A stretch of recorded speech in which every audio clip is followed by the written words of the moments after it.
Bonsoir à tous et à toutes. Hare Krishna. Jai Shri Krishna Chaitanya Prabhu Nityananda Shri Adwaita Gadadhar Shri Vasadi Gaura Bhakta Vrinda. Hare Krishna, Krishna Krishna, Hare Hare, Hare Ram, Ram Ram, Hare Hare. Vansha Karpa Tarubhyacha Kripa Sindhi Vyahe Vacha Patitanam Pavanebhyo Vaishnavebhyo Namo Namaha. Donc, bienvenue dans cette série de conférences, de commentaires que l'on va faire sur le Chaitanya Bhagavat. Donc, on est aujourd'hui sur le premier commentaire à partir du Chaitanya Bhagavat et on le dédie spécialement à Shri Adwaita Acharya. Et bon, les 9 autres qui vont suivre à espace assez régulier. On va essayer de se tenir à un par mois, en gros. Donc, on vous avertira des différents thèmes au fur et à mesure. Alors, pourquoi commencer avec Shri Adwaita? Parce que c'est lui qui a fait venir Chaitanya Mahaprabhu. Donc, il est important, très, très important pour nous de comprendre comment Chaitanya Mahaprabhu est arrivé, comment le Saint-Nom a fait son apparition. Bien sûr, il était déjà là. Le Saint-Nom était déjà là. Il y avait déjà des milliers de dévots qui chantaient Hare Krishna. Mais plus précisément, Adwaita, et on va voir aujourd'hui qui est Adwaita, et surtout l'ardent désir qu'avait Adwaita de voir apparaître Chaitanya. Bon, donc c'est vraiment fondamental de comprendre d'abord, avant de comprendre qui est Chaitanya Mahaprabhu, qui est Krishna venu dans cet âge de Kali, il est important de comprendre que Krishna n'est pas venu seul. Il a envoyé ses représentants, ses compagnons intimes ou certaines de ses émanations. En l'occurrence, Shri Adwaita, qui est nul autre que Mahavishnu. Alors, j'admets volontiers que l'aspect technique de la personnalité de tous ces avatars et parfois peut être complexe. Et je n'ai pas trop envie de vous emmener dans quelque chose qui soit trop technique et qu'on a du mal à absorber. Donc, on va essayer surtout de comprendre l'aspect divin, l'aspect pratiquement magique de la personnalité, de cette personnalité qui est arrivée sur cette planète. Il y a un peu plus de 500 ans. Alors, Adwaita était aîné par rapport à Chaitanya Mahaprabhu. Il était lui-même apparu en 1434, donc à peu près 50 ans avant l'arrivée de Mahaprabhu. Et c'est pour ça qu'il est représenté toujours avec une barbe blanche, avec des cheveux blancs, parce que à 50 ans, il avait effectivement déjà entamé l'âge que l'on appelle la vieillesse. Donc au Bengale, à cette époque, particulièrement, où les gens ne vivaient pas forcément très longtemps, la moyenne de vie était dans les 60 ans, 70 ans. Et donc, il est apparu. Alors, comment peut descendre en ce monde un avatar divin? Donc, on va en parler maintenant. J'aimerais me référer aussi au Chaitanya Charitamrita et on va chanter un mantra que vous connaissez tous.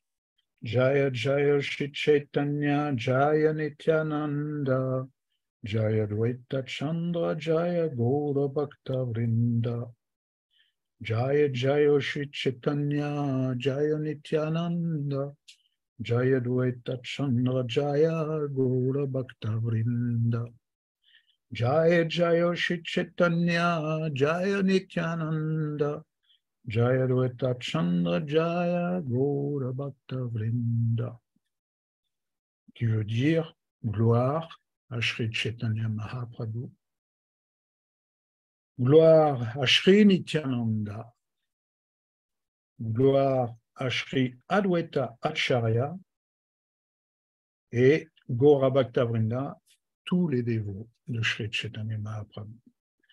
Alors, dans aussi bien le Chaitanya Bhagavat, qui a été écrit par Vrindavan Das Thakur, que l'on considère une incarnation de Vyasadeva, que dans le Chaitanya Charitamrita, écrit par Krishnadas Kaviraj Goswami, qui a été écrit après le Chaitanya Bhagavat, on voit dans les deux livres, en fait, une progression des récits ou un peu similaires.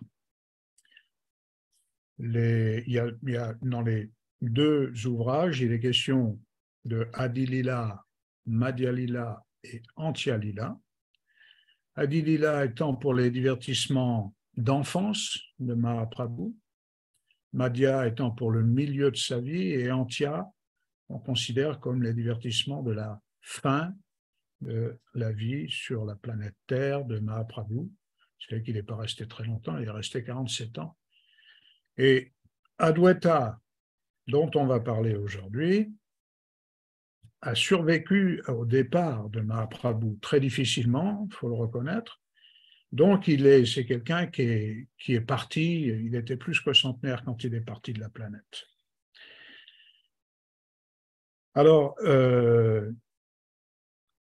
donc, le Adi-lila, aussi bien du Chaitanya Bhagavat que du Chaitanya Charitamrita, parlent. Pratiquement chacun ont un chapitre consacré à Adwaita Acharya. Dans le Chaitanya Charitamrita, c'est le chapitre 6 du Adi-lila, qui a le titre en français « Les gloires de Shri Adwaita Acharya ». Et dans le Chaitanya Bhagavat, c'est le chapitre 2 de l'Adi-lila, que je vous encourage bien sûr à lire par vous-même. Il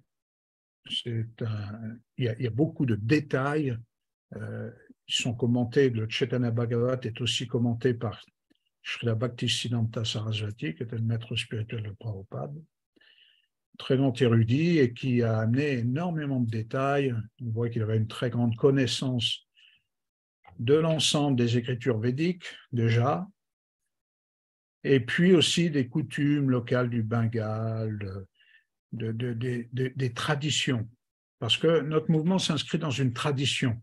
Évidemment, on pénètre peu à peu dans cette tradition, et pour beaucoup d'entre nous, c'est complètement étranger.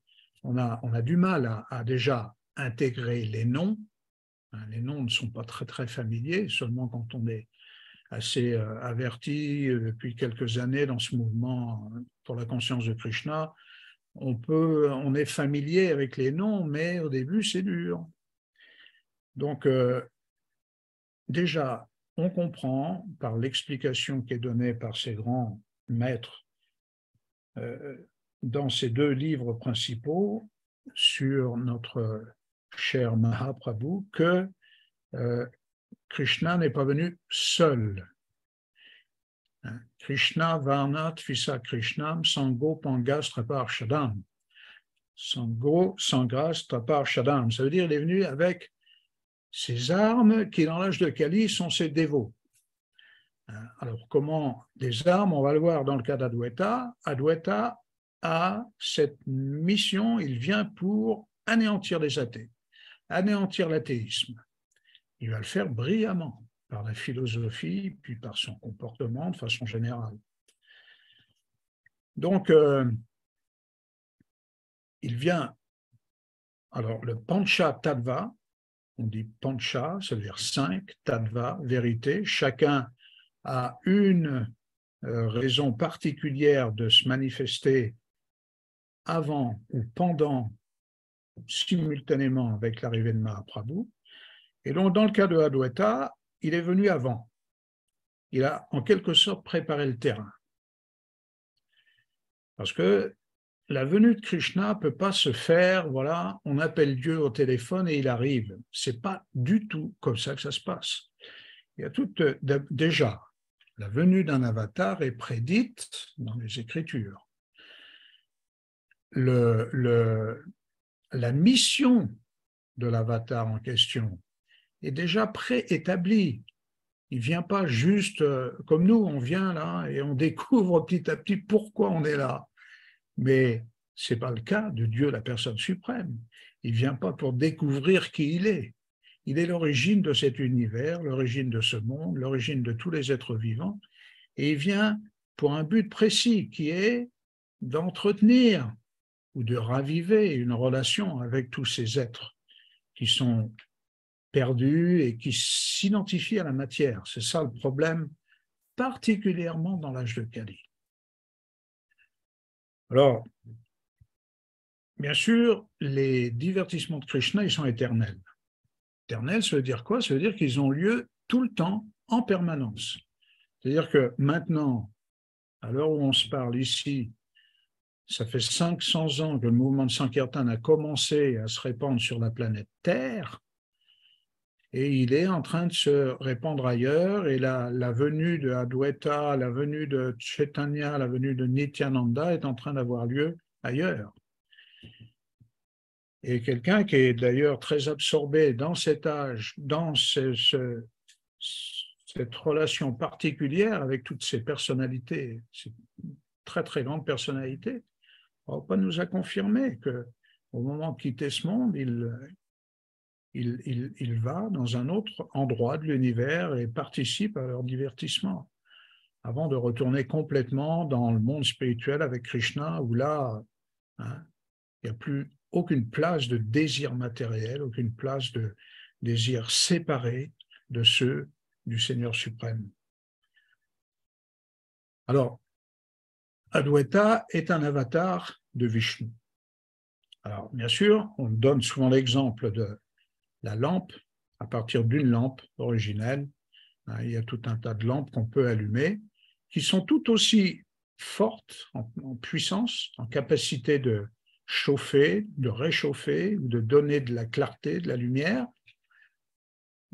Donc, c'est l'exemple que nous donne Prabhupada pour parler des avatars, qui sont la quantité d'avatars qui se manifestent de temps à autre est considérée comme aussi illimitée que les vagues sur la surface de l'océan. Alors, c'est pas peu dire.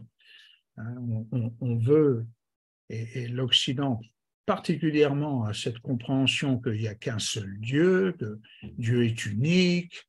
Alors évidemment, ils sont traumatisés par le fait que les gens adorent un peu n'importe quoi.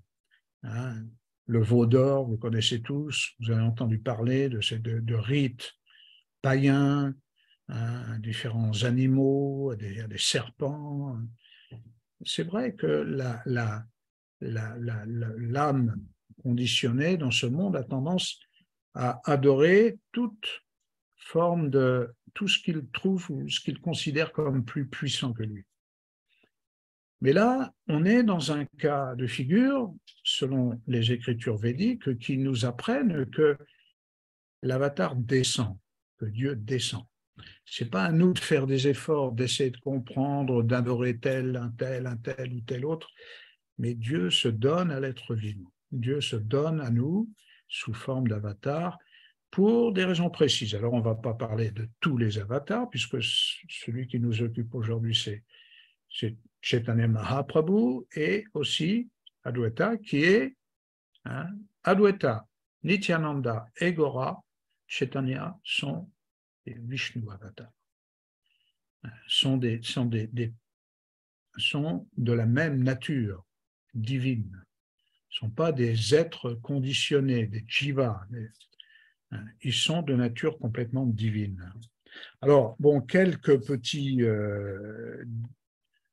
détails sur, par exemple, l'enfance ou l'apparition de Adwaita. Bon, il était le fils de Kuvera, c'était un très grand dévot de Shiva à l'origine, qui était conseiller d'un roi, qui était donc un roi très puissant, et donc il était brahmana, c'était le pandit de la cour, comme ça se faisait beaucoup à cette époque-là.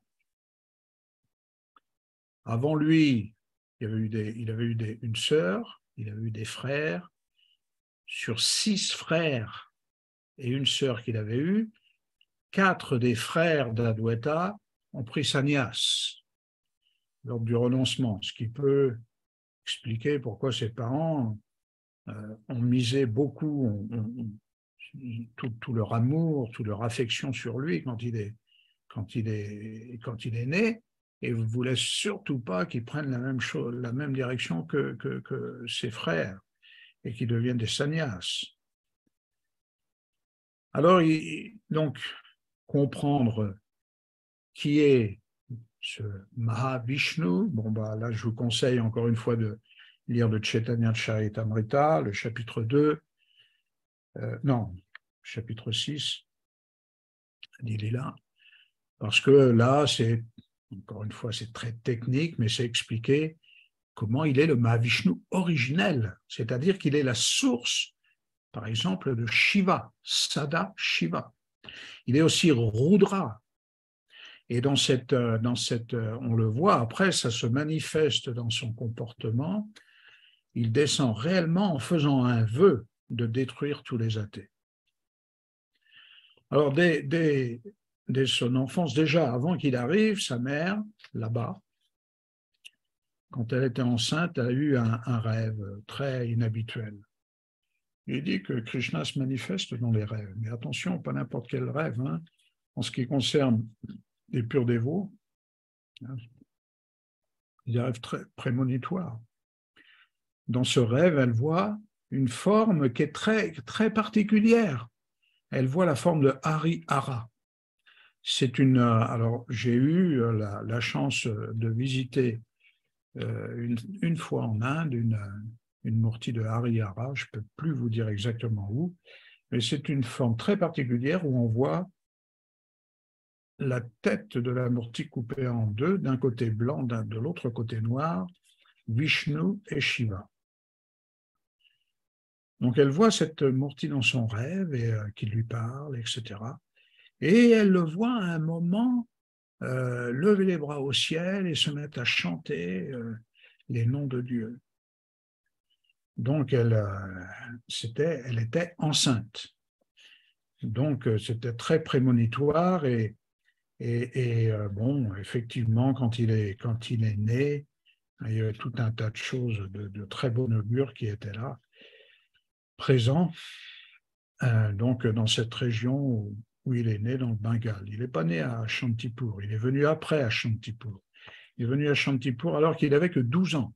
Donc il était élevé, c'était le plus brillant des enfants, Shrutidar, c'est-à-dire tout ce qu'il entendait une fois, il s'en rappelait. Alors, ce n'était pas les connaissances qui sont enseignées maintenant dans l'éducation de tous les pays d'Occident. C'était les textes sacrés, les Védas, tous les mantras sanscrits et tout. Il avait une connaissance parfaite de tout ce qu'il entendait. Une fois, il s'en rappelait. Il était capable de le reciter. Donc à 12 ans, très autonome déjà, il décide, alors que ses parents étaient toujours à la cour du roi, et qu'il y avait eu un certain nombre aussi d'histoires à la cour de ce roi.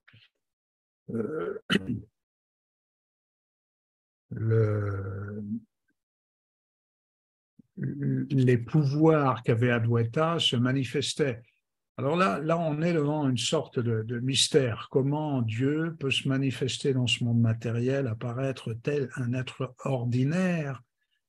C'est quasiment pas possible. Mais dans certains endroits où déjà il y a une certaine culture brahmanique, où déjà il y a une adoration de Dieu, où déjà il y a tout un ensemble de choses qui font que c'est beaucoup plus propice à sa venue. Donc il a évolué dans cette cour royale. Le fils du roi était son compagnon de jeu. Ils allaient à l'école ensemble. Mais il y a un certain nombre d'événements qui montraient, par exemple, quand le fils du roi, à un moment, a voulu le forcer à s'incliner devant une mourti de Durga, Il ne voulait pas. Il ne voulait pas. Mais le fils a été très insistant et finalement, Adwaita s'est manifesté un peu comme Rudra, en rugissant d'une certaine façon. Et là, le fils du roi, pris de panique, s'est évanoui complètement. Alors, tous les serviteurs de la cour sont venus, ont averti son père, ton fils est décédé. Тут нет расстояния. Alors qu'il n'était pas décédé, il était juste évanoui. Mais donc voilà, après, bon, je fais un peu court là, mais après, quand tout s'est déroulé de cette façon, Kamalaksha, c'était son nom avant qu'il s'appelle Adwaita, il est parti se cacher parce qu'il voyait bien que ça tournait mal et qu'on allait l'accuser d'avoir tué le fils du roi, alors que ce n'était pas du tout le cas. Et alors quand le roi était venu, et il voit son fils dans cet état, et là il est réapparu, et, et il a dit à son père, mais non, ton fils n'est pas mort. Il a montré, en chantant quelques mantras sanscrits, il a montré sa puissance brahmanique, alors qu'il était enfant, il avait une dizaine d'années seulement. Et il a été capable de redonner conscience au fils du roi. Le fils du roi était complètement épaté par cela, et à partir de là, ils ont vu que cet enfant n'était pas un enfant ordinaire du tout. Il y a un autre épisode aussi, où là, il y avait eu un débat avec des brahmanas, toujours, parce que le Bengale, c'est pas une chose juste, on sait qu'en les Durga Puja au Bengale, c'est quelque chose de très fastueux, mais c'est une tradition qui remonte à il y a longtemps. Et donc, à cette époque, il y a à peu près 500 ans, Durga était aussi beaucoup adorée au Bengale.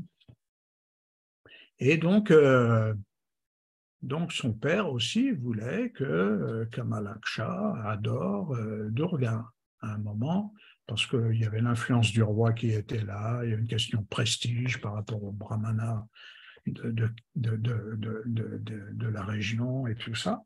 Et il a insisté pour que son fils offre son hommage à une Murti de Durga. Il ne voulait pas le faire, mais pour finalement s'incliner devant son père, il l'a fait. Et au moment où il l'a fait, la Murti a éclaté en morceaux et Durga a quitté les lieux. Alors pourquoi? Parce que Durga, c'est la mère, la Parvati, c'est l'épouse de Shiva, elle est complètement dépendante du Seigneur Shiva, et que le maître s'incline devant celle qu'il adore en permanence, ce n'était pas possible, quoi. Alors, il y a plusieurs exemples comme ça, petits exemples qui montraient dans son enfance déjà que c'était vraiment pas du tout une personne ordinaire. Alors, à 12 ans, donc, de par lui-même, il décide de partir de l'endroit où étaient ses parents, de la cour royale, et il va s'installer à Shantipur. Shantipur, déjà, où il est resté après presque une centaine d'années, hein. À tel point que pendant une année, 2 ans, il est resté là, seul. Il continuait à étudier, à rencontrer des brahmanas. Il a suivi des études avec un brahmana qui s'appelait Shanta Acharya, qui était ravi de l'avoir comme élève. Pendant 2 ans, donc, il a étudié avec lui. Et ses parents étaient vraiment, vraiment dans une séparation totale. Ils ont décidé d'arrêter donc leur service pour le roi et de le rejoindre à Shantipur. Et donc, quand il avait 14 ans, ses parents sont revenus le voir et rester avec lui pendant quelques temps seulement, parce que très peu de temps après, il est parti, il est revenu. Et donc, quand il est revenu, finalement, quand il a arrêté ses études, avec ce Santa Acharya, il y a une petite histoire où le Santa Acharya, le gourou demande à ses disciples, il n'était pas le seul, ils étaient un certain nombre, il leur demande un dakshina. Le dakshina, ce n'était pas juste de l'argent. Le dakshina, ça pouvait être voilà, un cadeau spécial. Et donc là, ils arrivent dans un endroit assez marécageux. Ils étaient en train de marcher dans la campagne, tous, le gourou avec ses disciples. Et, enfin, gourou, quand je dis gourou, ce n'était pas le gourou de... Parce qu'on a vu qu'après, il a eu comme gourou Madhavendra Puri. Mais c'était, on appelait gourou les maîtres d'école, quoi, finalement, les enseignants. Et donc, ils arrivent dans une sorte d'endroit où il y a des marécages, où il y a des ronces, et il y a un parfum qui émane d'un endroit, une sorte de marécage, plein de ronces, inaccessible pratiquement. Il y avait des fleurs de lotus qui poussaient là. Alors son nom, Kamalaksha.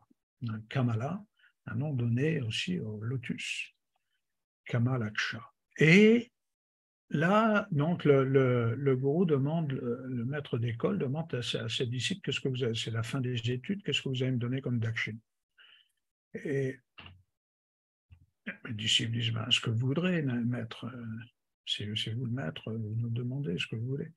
Et là, il dit, j'aimerais bien que l'un d'entre vous aille me chercher certaines de ces fleurs de lotus qui poussent là, parce que leur parfum est tellement incroyable. Alors, il n'y a aucun qui voulait y aller, c'était inaccessible, c'était plein de ronces, mais il y avait beaucoup de fleurs de lotus. Alors il a expliqué, Chaitanya Bhagavat, que Adwaita, Kamalaksha, à ce moment-là, a dit, ben, je vais y aller. Il y est allé en marchant sur les fleurs et les feuilles de lotus. Alors comment? C'est complètement mystique. Il accueillit une fleur de lotus qu'il a ramenée à son gourou. Son gourou était hyper satisfait. Bon, juste un détail, sinon, il a continué, il est revenu après avoir fait ses études par ses parents, il avait une quinzaine d'années, et là, il les a servis pendant 1 an, mais vraiment comme on doit servir des parents dans la culture védique, c'est-à-dire il était leur serviteur à tous égards et tout, et ses parents étaient âgés à ce moment-là. Ils avaient 90 ans, l'un et l'autre. Et le père, donc Kuvera, le père de Kamalaksha,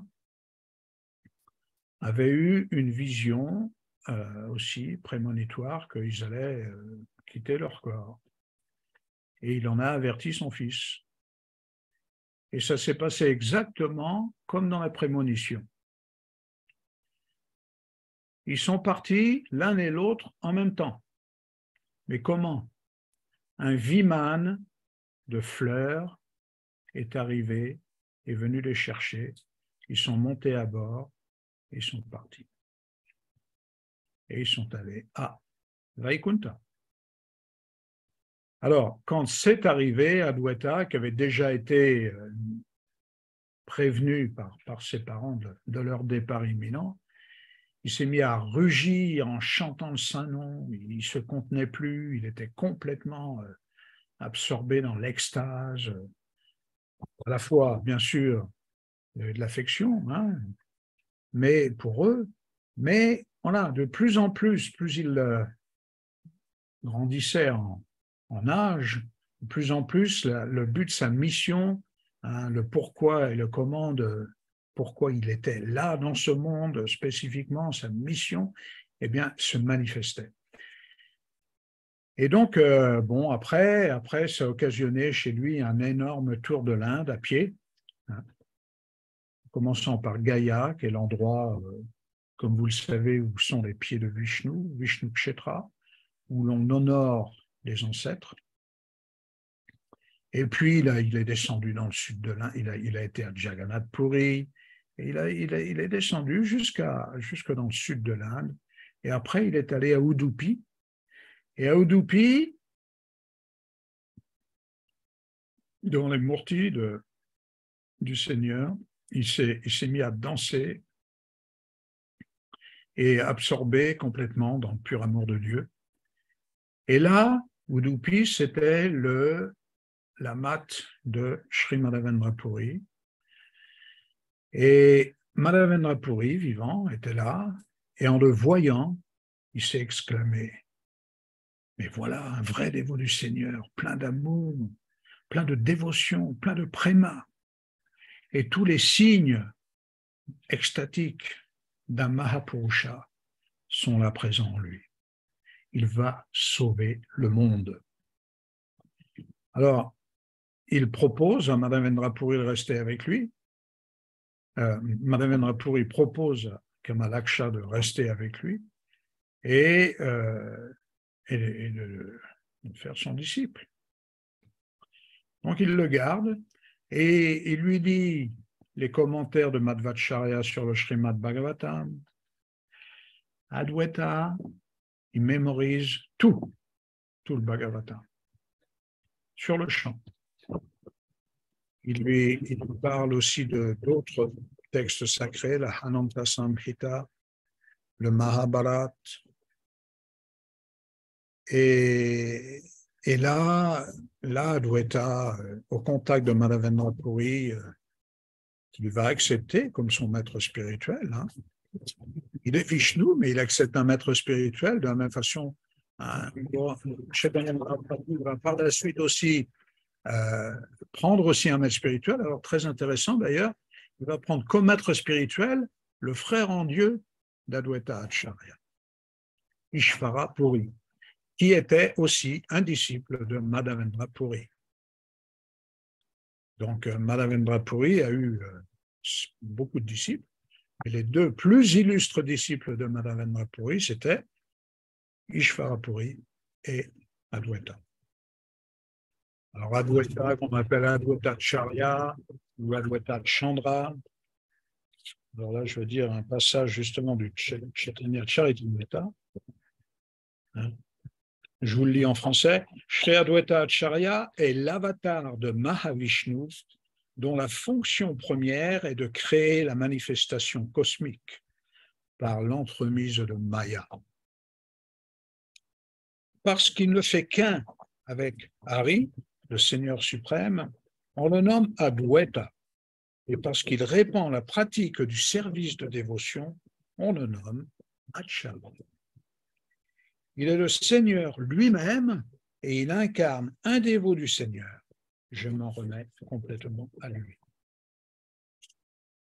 Mahavishnu régit toute l'œuvre de la création des univers. Shri Adwaita en est la manifestation immédiate. Ce Purusha assure la création et le maintien par son énergie externe. Il crée au cours de cet divertissement des myriades d'univers. Alors, Mahavishnu, au passage, ce que ça vous évoque? Eh bien, Mahavishnu, on est représenté dans beaucoup de nos livres, assis sur l'océan causal, assis sur Ananta Shesha, qui lui sert de couche, et les univers émanent de sa peau à chaque expiration, et à chaque inspiration, on rentre dans son corps. Donc voilà de qui on parle quand on parle d'Adwaita Acharya, la même personne. Évidemment que c'est inconcevable pour nous. Évidemment qu'on ne peut pas du tout imaginer dans notre petit cerveau humain que le créateur de l'univers déjà soit capable de se présenter sous diverses formes. Ça, c'est quelque chose de très mystérieux. Il est un, oui, mais il est multiple en même temps. Il est capable d'être ce Dieu originel, créateur, mais en même temps, il est aussi capable d'arriver comme un serviteur de sa personne. Alors ça a été exemplifié beaucoup par Adwaita et encore plus après par Chaitanya Mahaprabhu. Donc voilà, vous pouvez lire le reste, hein, c'est les gloires d'Adwaita Acharya dans le chapitre 6 du Adi Lila. Donc, quand il était à Mithila, hein, il a fait tout un tour de l'Inde. Il est allé à Badarikashram, à Pushkar, à Ayodhya, hein, dans tous les lieux sacrés, les lieux saints. Et à Mithila, il a vu le poète Vidyapati. c'est que Chaitanya Mahaprabhu chantait beaucoup de poèmes qui avaient été faits par Vidyapati.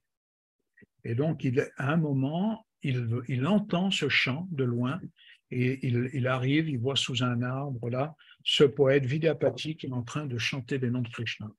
Et là, il est complètement séduit, une extase, parce que ce tour de l'Inde d'Adwaita, c'est aussi, il y a dans les détails, dans le Chaitanya Bhagavat, et il y a beaucoup de moments où c'est vraiment du pur nectar. Il est en extase.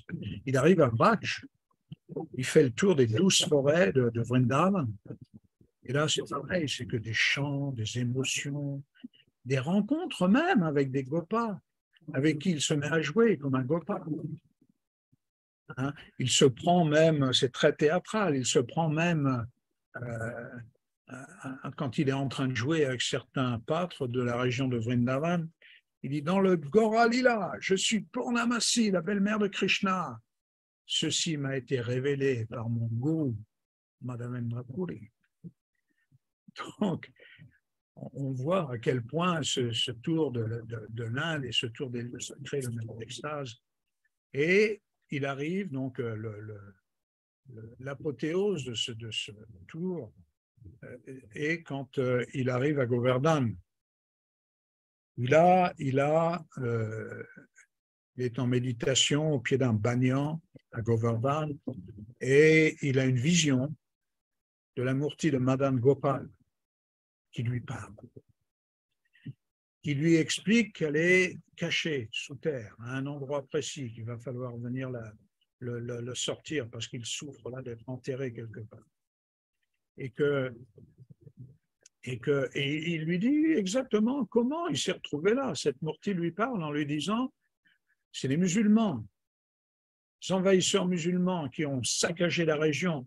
Ils ont voulu complètement tout détruire, me détruire aussi, mais par la Maya, je me suis retrouvé enseveli sous des feuilles d'un arbre et des pétales de fleurs et ils ne m'ont pas plu.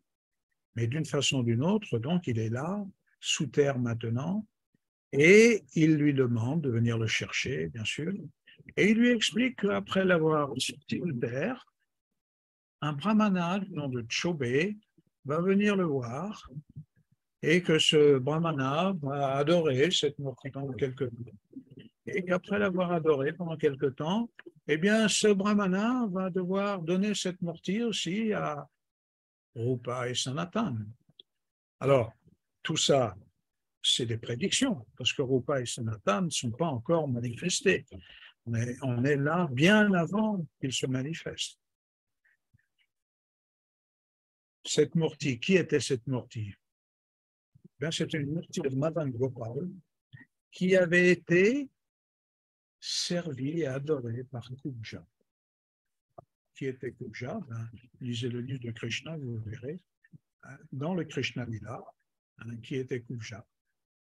C'était une personne avec qui Krishna avait eu des contacts et elle avait une murti de Madan Gopal qui a été transmise de génération en génération jusqu'à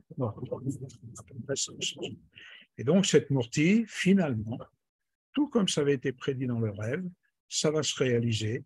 Très peu de temps d'ailleurs, en sortant de cette extase, de ce rêve extatique, Adwaita, un brahmana qui arrive le voir, qui s'appelle effectivement Chobé, et qui va prendre avec lui là, ils vont faire en sorte de déterrer la murti, et Chobé va s'en occuper jusqu'à temps de transmettre cette murti à Rupa et Sanatan, et cette murti va être installée en fait en haut de Govardhan. Alors ça, c'est révélé plus tard, parce que après Adwaita est parti de Vrindavan, après avoir confié cette murti à Chobé, et il va finalement retourner à Shantipur, mais il va être, entre-temps, il va être initié par Madhavendra Puri, parce qu'à Udupi, il n'avait pas été initié. Il a eu la compagnie de Madhavendra Puri, mais il n'avait pas été initié par lui. Donc, il va se faire initier après. Et Madhavendra Puri va lui révéler que cette Murti a bien été installée sur la clé. Elle n'y est plus maintenant. Hein. Alors, après, il y a tout un tas après, une fois qu'il a été initié, il a lui-même initié le roi, qui s'appelait donc Divyarsimha, qui était le roi qui employait son père comme pandit. Mais son père étant décédé, et d'une façon ou d'une autre, le roi avait bien vu déjà, dès l'enfance de Kamalaksha, que ce n'était pas du tout un enfant ordinaire, que dire après son initiation. Il est devenu complètement fou d'amour pour Dieu. Alors après, on rentre dans une phase, parce qu'on est quand même obligé d'aller un peu vite là, on rentre dans toute la phase. Alors Adwaita, bon, après s'est marié, a eu pas mal d'enfants, 6 je crois, et son épouse Sita Thakurani, donc, et voilà, il est établi dans la région de Shantipur.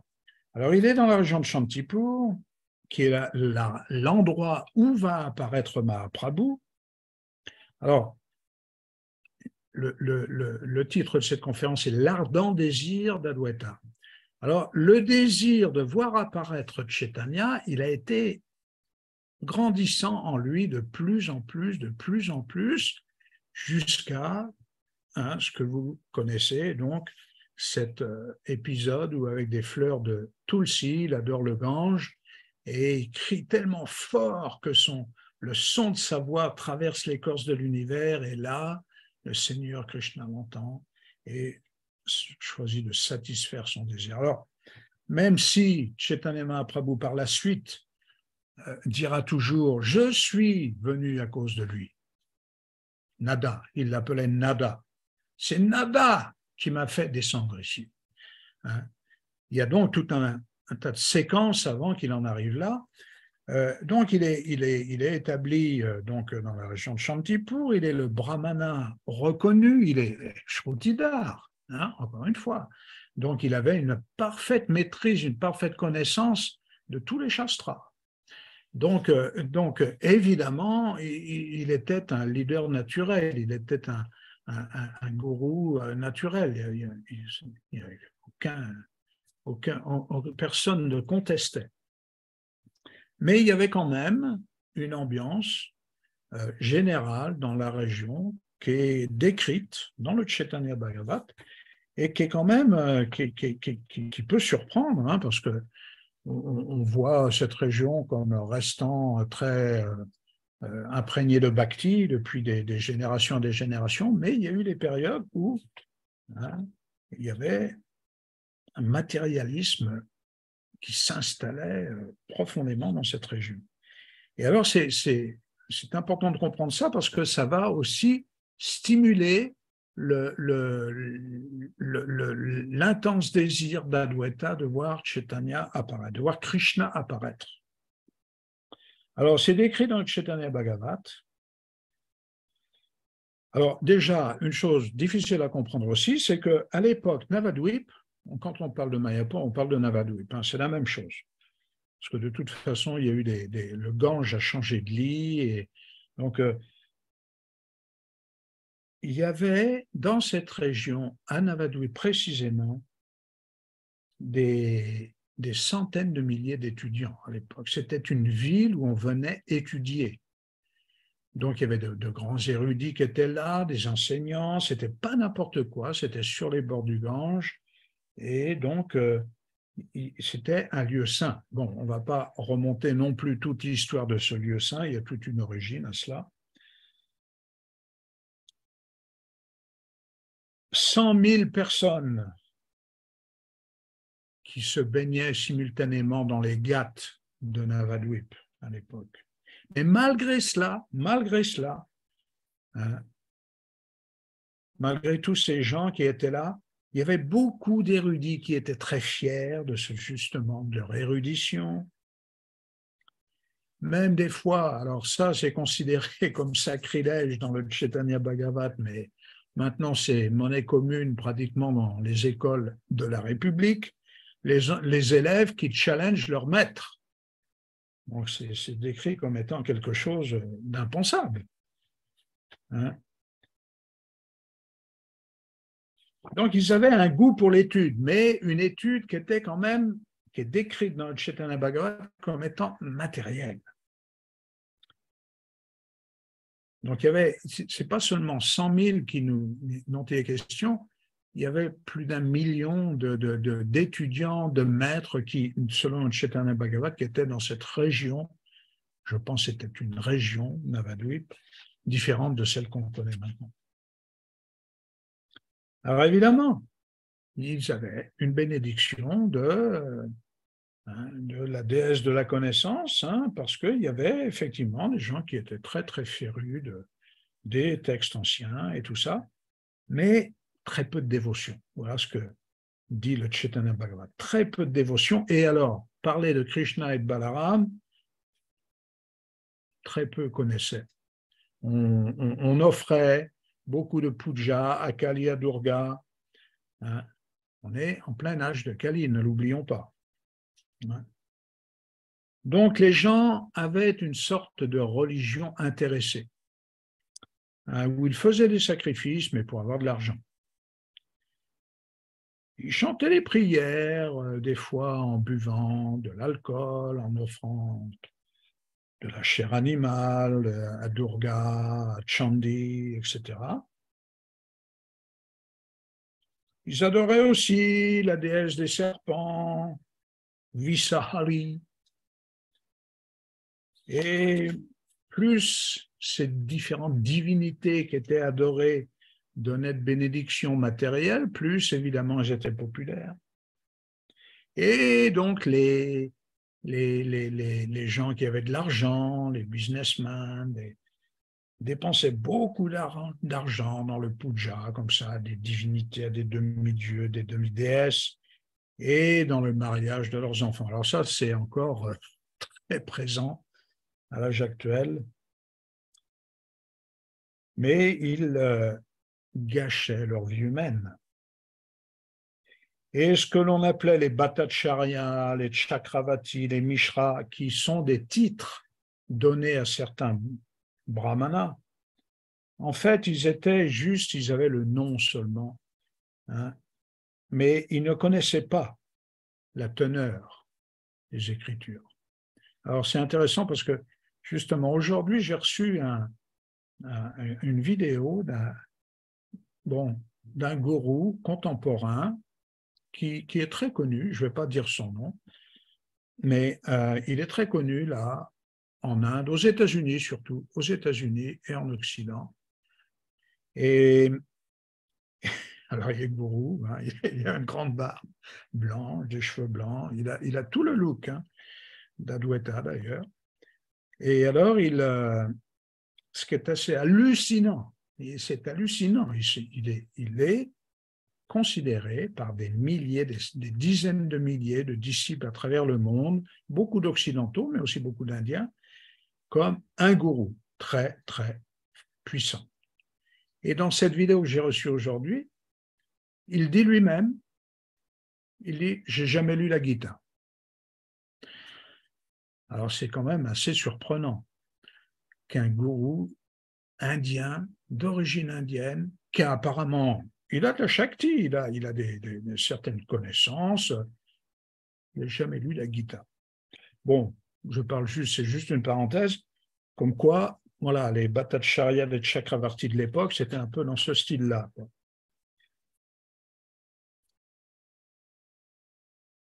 Donc, voilà, les principes religieux pour l'âge de Kali n'étaient jamais expliqués par ces différents brahmanas érudits, etc. Que dire du chant des saints noms? On ne connaissait pratiquement plus le chant des saints noms. Et puis beaucoup, alors c'est l'âge de Kali qui pénétrait, beaucoup se critiquaient entre eux, beaucoup étaient jaloux les uns des autres, ils cherchaient à se mettre en avant. Et les soi-disant sannyasis, les soi-disant ascètes, pareil, ne chantaient jamais les noms de Dieu. Mais bien sûr, il y avait quand même des dévots dans ce contexte qui, eux, étaient dévotionnels, et quand ils allaient se baigner, se mettaient du tilak, etc. Bon. Mais quand même, une très, très grande lacune de spiritualité. Alors ça, c'est le contexte. Avant l'arrivée avant que Adwaita, constatant tout cela, on est dans la région de Navadvip, Mayapur, où il y a quand même, on l'a dit tout à l'heure, une grande concentration de... Voilà, les universités brillantes de l'époque étaient là-bas. Alors, Adwaita, dans ce contexte, était très respecté par la communauté brahmana de l'époque. Il était, c'est le Chaitanya Bhagavat, il était aussi expert que Shiva à expliquer le service de dévotion à Krishna dans le renoncement et le savoir. Il expliquait tous les écrits sacrés que l'on peut connaître dans les trois mondes et donnait la conclusion, les tattvas, du service de dévotion au pied pariyotis de Krishna.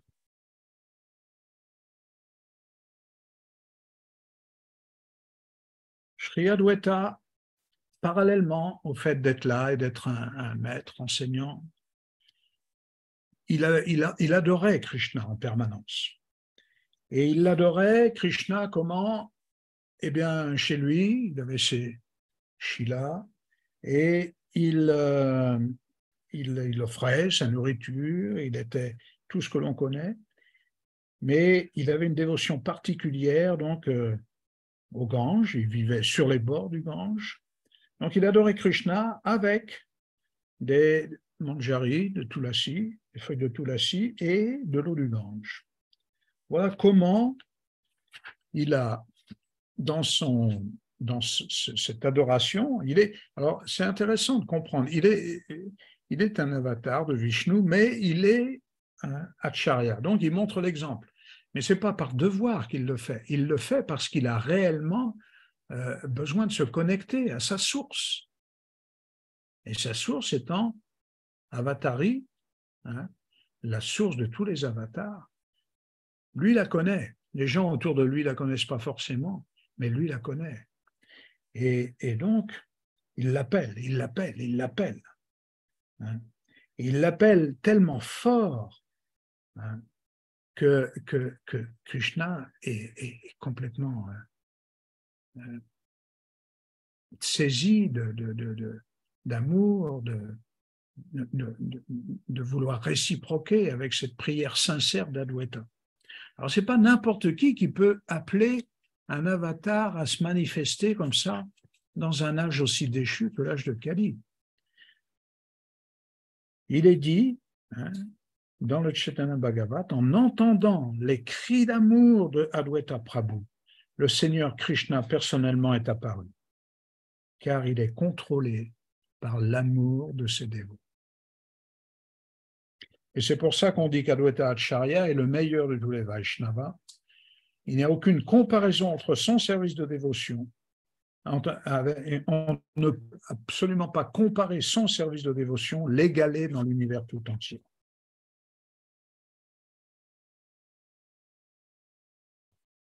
Donc, tout cela était parce que le cœur d'Adwaita était rempli de compassion. Il n'était pas le seul, il y avait d'autres dévots autour de lui, les gens qui venaient l'écouter, parmi les gens qui venaient l'écouter, il y avait des brahmanes, bien sûr, de la communauté brahmanique, mais il y avait des dévots aussi qui avaient précédé l'arrivée de Chaitanya. Et parmi eux, Haridas Thakur, qui était né dans une famille musulmane, il était très proche de Adwaita, il venait régulièrement chez lui. Et d'ailleurs, Adwaita a célébré, c'est lui qui le premier a célébré Haridas comme étant le meilleur des Vaishnavas, le Nama Acharya, celui qui était l'Acharya du Saint-Nom. Donc le Saint-Nom était chanté avant l'arrivée de Mahaprabhu. Ce n'est pas Chaitanya Mahaprabhu qui a tout de suite Haribol, Haribol, Hare Krishna, Hare Krishna. Non, déjà Adwaita, la communauté de dévots qui était là, chantait et dansait aussi. Mais tous Ils avaient tous ce sentiment de désespéré pratiquement de voir autour d'eux que personne ne connaissait vraiment Krishna, que les gens étaient très matérialistes, que la religion pour eux c'était de la religion intéressée, hein, juste pour se remplir les poches et avoir une bonne vie matérielle. Donc ça brisait le cœur des dévots et ça brisait le cœur d'Adwaita. Donc ce désir intense qu'avait Adwaita était de délivrer les êtres vivants. Sa méditation. Si mon Seigneur descend, alors toutes les âmes conditionnées seront délivrées. Mon nom, Adwaita Simha, Simha ça veut dire le lion, ne sera justifié que quand je serai capable de faire descendre le bien-aimé Seigneur de Vaikunta. Je vais faire en sorte que le Seigneur de Vaikunta apparaisse dans ce monde et on dansera, on chantera et on délivrera ainsi tous les êtres conditionnés de ce monde. Donc c'est avec cette détermination qu'Adwaita servait constamment les pieds pariotus de Krishna avec le mental fixé, avec ce but. Et donc, par la suite, Chaitanya Mahaprabhu, quand il est apparu, bien plus tard, hein, a souvent confirmé, des fois en plaisantant, des fois devant tous ses dévots, que s'il s'était incarné, c'était à cause du désir intense de Sri Adwaita. Alors, aussi du désir des autres dévots. Parce que il y a une chose que le Seigneur ne peut pas accepter, c'est de voir ses dévots souffrir. Et en l'occurrence, là, dans cette région particulière, dans cette compagnie d'Adwaita, il y a beaucoup de dévots qui souffraient, littéralement, et qui voulaient voir le Seigneur se manifester. Donc il y avait, bien sûr, Shrivas, alors Shrivas aussi était là déjà. Il est apparu bien avant de Chaitanya Mahaprabhu. Un point aussi intéressant, c'est que par rapport à Mère Sachi, parce que Adwaita a compris avant tout le monde par où il allait venir, Chaitanya Mahaprabhu. Alors il adorait le Gange, c'est pas seulement qu'il a adoré le Gange une fois, il était là tous les jours sur les bords du Gange. Et dans sa méditation, il offrait des fleurs à ses Shilas, au Gange et tout. Et plusieurs fois c'est arrivé que Mère Sachi, qui résidait non loin de là, soit touchée par les fleurs qui avaient servi au puja d'Adwaita. Alors au début, vous savez que Mère Sachi a eu aussi, même chose que dans le Krishna Lila, a eu des fausses couches. Avant que Chaitanya apparaisse en son sein.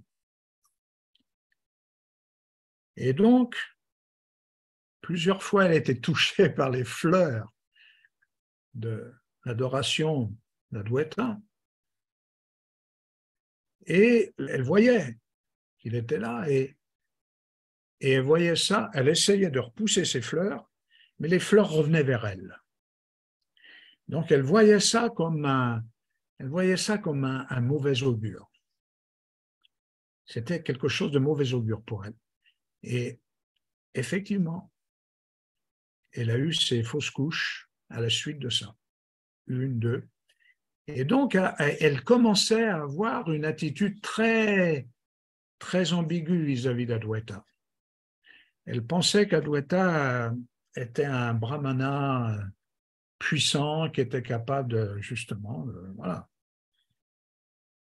de maudire les gens. C'est ce qu'elle croyait certaines fois. Mais d'un autre côté, comme il était très connu, très respecté, et son mari d'ailleurs, Jagannath Mishra, avait beaucoup de respect pour Adwaita, elle était prise entre deux. Elle ne savait pas quoi en penser. Et donc une fois, alors là c'était après ces séquences de fausses couches, une fois Adwaita avait compris que c'est d'elle que naîtrait, il avait reconnu en elle donc celle qui permettrait à Mahaprabhu d'arriver, de venir en ce monde. Et donc il avait été la voir et il avait, quand elle était enceinte de Mahaprabhu, il avait fait le tour, voilà, comme on fait le tour d'un temple, par exemple, hein, et très, avec beaucoup de vénération, avec beaucoup de respect, il chantait des mantras autour d'elle. Hein, et elle ne pouvait pas supporter. Elle était prise dans cette dualité de le voir. Bon, déjà, il n'était pas vraiment de bon augure pour elle. Et puis en plus, elle était encore enceinte et il vient, il fait le tour, il l'honore comme ça, comme si elle était la mère universelle. Et donc, elle avait fait un blocage sur Adwaita.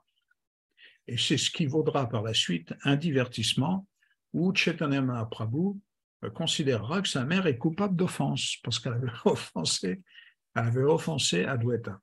Parce que Chaitanya Mahaprabhu, des Nimai, quand il est né et tout, encore une fois, Adwaita avait 50 ans, hein, donc il a grandi dans le respect d'Adwaita. Et il a toujours gardé, Nimai, qui est devenu Chaitanya Mahaprabhu, a toujours montré énormément de respect pour Adwaita Acharya. Bien sûr, à ses dévots, continuellement, il était venu grâce aux prières d'Adwaita, mais il le considérait toujours comme son gourou, quoi, pratiquement parlant.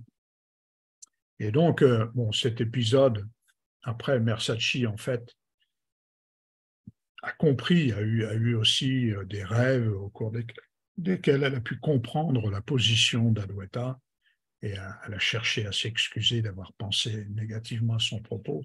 Et quand elle a eu, de toute façon, quand elle a eu comme enfant Nimai, elle a oublié toutes ces fausses couches. C'était clair que Nimai était la récompense ultime que toute mère aurait rêvé d'avoir.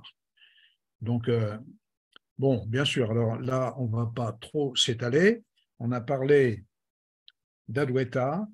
Il y a beaucoup de choses encore à dire sur lui. Vous pouvez, encore une fois, comme je vous l'ai dit, aller dans le Chaitanya Charitamrita ou le Chaitanya Bhagavad.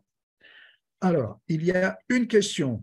J'aimerais savoir si tu pouvais expliquer comment est-ce possible que Shiva et Mahavishnu soient dans une seule et même personne. Bon, alors, je ne vais pas expliquer l'inexplicable. Comme Prahlad Maharaj, j'ai deux personnes distinctes. Ben oui, ça fait partie de la Achintya Shakti, le caractère inconcevable de Dieu, la personne suprême, et de ses émanations. Il apparaît en Yada Yada Idharmasya, Glanir Bhavati Bharata, il vient pour anéantir les mécréants, il vient pour satisfaire ses dévots. On en parlera lors d'une autre présentation sur le Chaitanya Bhagavat, de la venue de Mahaprabhu et de la venue du Saint-Nom. Mahaprabhu n'est pas n'importe quel avatar divin, il est la cause de toutes les causes, il est venu spécialement dans l'âge de Kali pour délivrer la masse des gens dans cet âge de Kali. Et la prédiction qui est en train de se faire d'ailleurs, 500 ans après sa venue, que son nom sera chanté dans chaque village du monde, est en train de se réaliser. Bon, donc, expliquer comment Shiva et Mahavishnu soient une seule et même personne, non, je n'ai pas la capacité de l'expliquer. Il y a des explications comme ça qui sont données par les acharyas, mais pourquoi, si on veut aller plus loin même dans cette logique-là, pourquoi Adwaita Mahavishnu est capable aussi d'être à l'origine de Shiva? C'est un peu ça, le Harihara, cette mortie de Harihara. C'est-à-dire qu'il est moitié l'un et moitié l'autre parce que il a un pied, on va dire, dans le monde spirituel, un pied dans le monde matériel. C'est un peu ça, à mon petit niveau, hein, comment je comprends, et d'après ce que j'en ai entendu aussi de certains acharyas, comment Shiva, par exemple, a un pied dans le monde matériel dans le sens qu'il est quand même le guna avatar de l'ignorance. Le monde matériel étant imprégné d'ignorance et lui étant là présider le tamoguna et à présider la destruction de l'univers. Parce que quand l'univers est détruit, c'est Shiva qui orchestre tout ça. Donc, les univers sont résorbés dans la peau de Mahavishnu. Donc, il est tantôt Shiva dans le monde matériel, tantôt Vishnu dans le monde spirituel. Voilà, c'est la seule explication vraiment que j'en aurais. Alors, est-ce qu'il y a d'autres questions que certains d'entre vous n'auraient pas eu le temps de les écrire et qu'ils voudraient les poser? Voilà, donc on va continuer ces séries de conférences sur le Chaitanya Bhagavat, qui est un livre extraordinaire. J'aimerais vraiment un jour qu'on puisse l'avoir en français. C'est un livre à connaître pour tous les dévots. Bien sûr, le Chaitanya Charitamrita est là. Prabhupada a choisi de nous donner le Chaitanya Charitamrita, qui, par certains côtés, est beaucoup plus philosophique, où il y a moins de divertissement. Mais bon, finalement, comme Bhaktisiddhanta a commenté le Chaitanya Bhagavat, c'est aussi quelque chose qui est très philosophique. Mais le Chaitanya Bhagavat relate plus les divertissements d'enfance de Nimai, Navadvip, Mayapur, Lila. Et il revient d'ailleurs même dans le Madhya Lila. On voit Chaitanya Mahaprabhu revenir à Navadvip. Il reste très connecté à Navadvip. Même une fois qu'il va établir sa résidence pratiquement à Jagannath Puri. Et là, dans le Chaitanya Charitamrita, il y a beaucoup plus de divertissements de Jagannath Puri, qui ne sont pas dans le Chaitanya Bhagavat.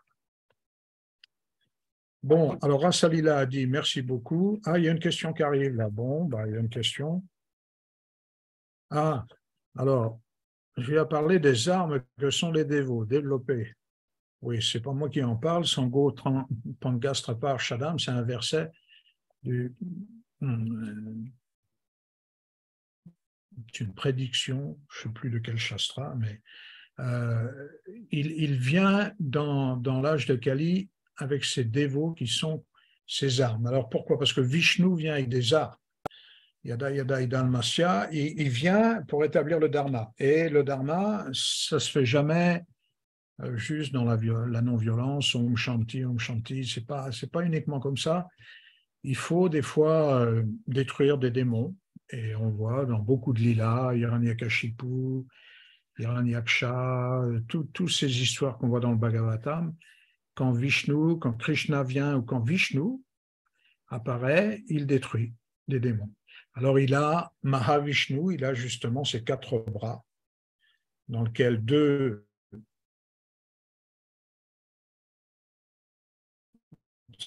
ces bras ont des armes pour vraiment détruire, anéantir le disque. Hein, on connaît l'histoire de Shishupal qui s'est fait couper la tête avec ce Sudarshan Chakra. Et puis voilà, Hiranyaksha qui a été détruit par la masse. Donc ça, c'est les armes qu'a Vishnu quand il vient en tant que Vishnu. Dans l'âge de Kali, bon, bien sûr, on a l'histoire de l'avatar à la fin de l'âge de Kali, qui va détruire carrément sur son cheval Kalki, qui va détruire sur son cheval blanc tous les kshatriyas, avec son épée. Parce qu'ils seront devenus cannibales, parce qu'ils seront devenus complètement... Il n'y aura plus de traces de religion, ce sera la bénédiction ultime qu'il leur donnera, parce que tous ceux qui se font couper la tête par Kalki, atteignent la libération. Mais ça, là, on est dans un rapport de force sévère, violent. Mais dans le courant de l'âge de Kali, il y a cet âge d'or. Et cet âge d'or qui a été inauguré par la venue de Mahaprabhu il y a 500 ans, la façon dont Dieu, Vishnu, Krishna, se manifeste sa violence, c'est en réduisant à néant l'athéisme de nos gens. Donc déjà, Adwaita avait fait ce vœu de détruire l'athéisme et Mahaprabhu encore plus. On connaît l'histoire de Jagai et Madai, où là, Mahaprabhu est sur le point de saisir son Sudarshan Chakra pour anéantir cet offenseur. Et finalement, il se fait arrêter par Nityananda. Donc, comprendre ce Panchatattva, ils sont tous très solidaires dans ce Panchatattva. Ils se manifestent, mais ils viennent tous avec ce même état d'esprit de réduire à néant la mentalité des athées. Alors, Adwaita s'y prenait brillamment par la philosophie, il était capable de détruire n'importe quelle mentalité athée, n'importe quel argument. Et puis, bien sûr, aussi Mahaprabhu. Bon, il y a des entretiens dans le Chaitanya Charitamrita fantastiques où on voit comment Mahaprabhu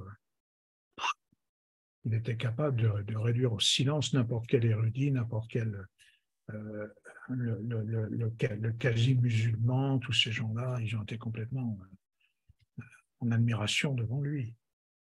Donc c'est ça, sa façon, c'est le mot astra qui est utilisé pour arme. Dans l'âge de Kali, ces armes, ce n'est pas les armes de Vishnu, c'est ces dévots qui prêchent, qui chantent, qui dansent, qui prêchent la conscience de Krishna et qui ainsi détruisent la mentalité athée et démoniaque de l'âge de Kali.